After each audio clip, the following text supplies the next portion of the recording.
ini sebenarnya nanti terkait dengan tadi Mbah Nun cerita waktu di Kadipaten tinggal di tempat tinggal yang sangat kecil dan harus berbagi, menulis tidak mungkin dalam keadaan yang sunyi, enak, karo nyawang buka jendela ngetik itu kemewahan barangkali ya dari kalau kita dengar pengalaman Mbah Nun. Nggak ada jendela.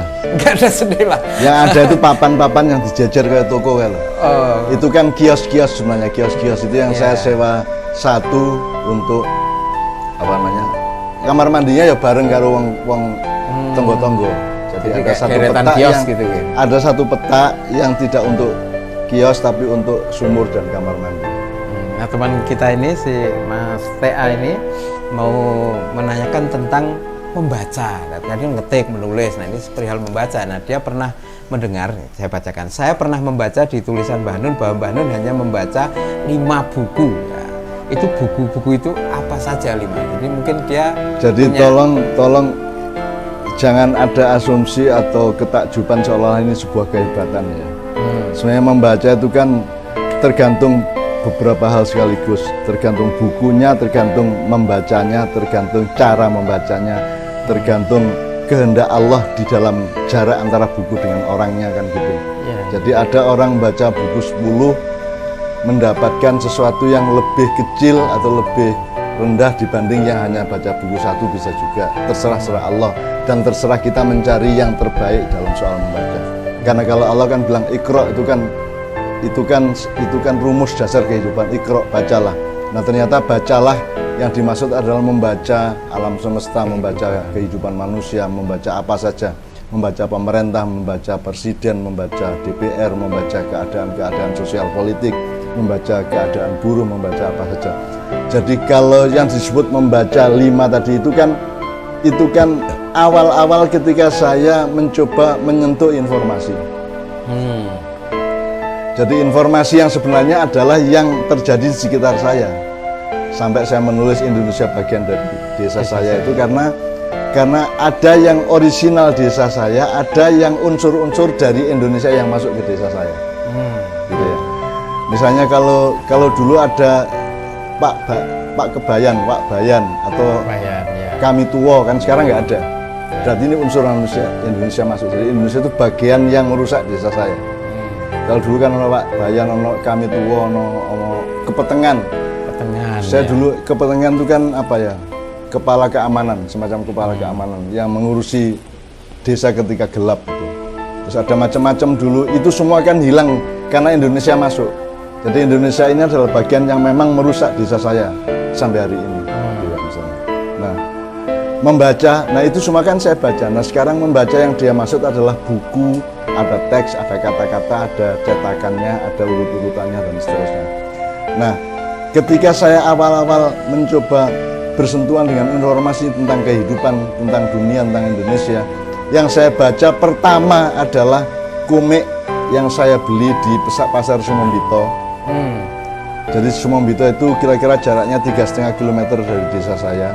Kalau hari Minggu saya ke pasar itu, terus tujuan saya sebenarnya adalah nginjen atau membuntuti seorang pemuda, seorang bapak dari desa saya yang pekerjaannya ngutil. Ngutil itu dia masuk pasar bawa sarung, terus dia ngambilin apa yang dia bisa terus dikumpulin di sarungnya. Nah itu ada, saya tidak sebut namanya, ada seorang yang kami selalu asik untuk membuntuti dia ngutil apa. Penasaran dengan apanya Mbak? Penasaran dia ngutil apa, bagaimana caranya ngutil, momentumnya bagaimana kok bisa ngutil. Kan itu kan harus pinter banget, harus jeli banget yang itu. Nah itu saya tujuannya adalah untuk membuntuti beliau ini ngutil di pasar, dan biasanya pulang itu sarungnya penuh itu. Sarungnya penuh ya, isinya ya garisan, ya kecambah, ya brambang, yo mercon, yo segala pokoknya dadi siji di dalam sarungnya paket. Ya, jadi pokoknya jadi sarungnya digembol gini, isinya itu segala macam campur jadi satu itu.